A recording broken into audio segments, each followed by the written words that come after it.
Hi, I'm Lauren Schramm from Commercial Observer. Taco Bell recently announced expansion plans, including 50 new locations in New York City. 4 of those locations have been confirmed. 2 in Brooklyn, 1 in Manhattan, and 1 in Queens.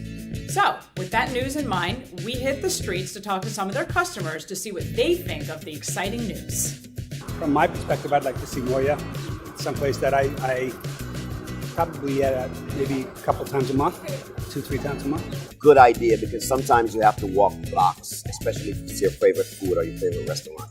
By 2022, Taco Bell will have a lot more Taco Bells around you. So specifically here in the US, we'll have another 1,000 restaurants, and 300 of those will be what we call urban inline or cantina models.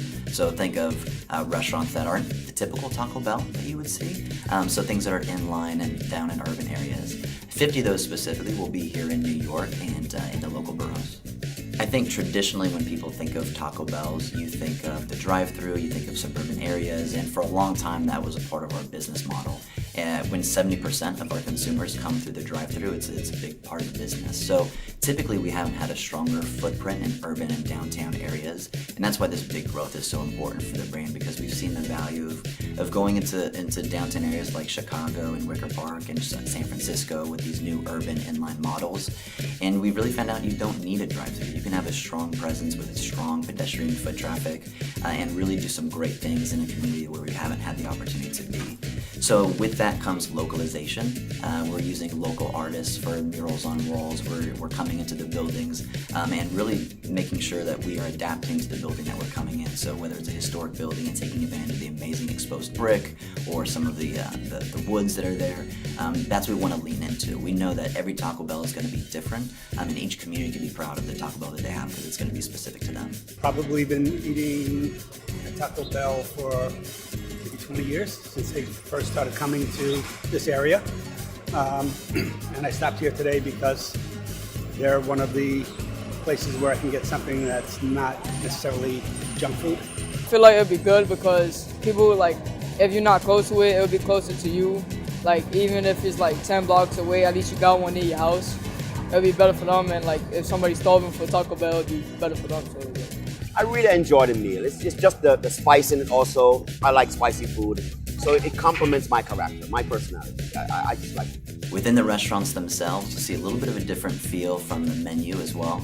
So you'll still have the same traditional Taco Bell menu that you know and love.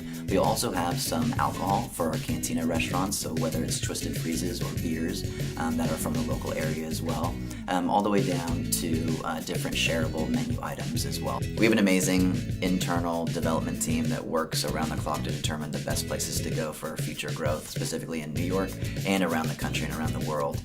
What they do when they're determining future places is actually be there and be boots on the ground and stay in certain areas and really determine, okay, what is the level of foot traffic? Are there any different sporting events that are happening? Any retail high density areas that are really continuously throughout all day parts maintaining a high pedestrian traffic? Because that's very important for us. When you look at our hours, we're 7 a.m. all the way up until sometimes 24 hours, but open until late or early in the morning. So we want to make sure that we're able to take advantage of places that have continuous foot traffic throughout the day. If there's a theme for the next 5 years in the growth, specifically here within New York and the urban inline model, it would be one size fits all is no longer the case. So we're looking at much smaller spaces, literally half the size of our traditional restaurant, so down to about 1,000 square feet. And a lot of them, much like the New York real estate, they're very long and skinny. So we actually have to work really closely with our development partners. One thing you'll see that's consistent in those places are things like open kitchens to ensure that you're taking the best possible use of the small space. Because these restaurants don't have the drive-thru, people are coming in, they're sitting down a lot differently. And so what that allows us to do is really organize the space for them and understand that they're going to be there for a while. So whether it be Wi-Fi, movable seats, comfortable chairs, or lounging areas, that's really important to allow people to come in and really feel like home in their community. Say goodbye to the old model of Taco Bell that you know from growing up, and with the rollout of 50 new stores in New York City, say hello to the new hip and cool model. See you next month. I'm Lauren Schramm with Commercial Observer.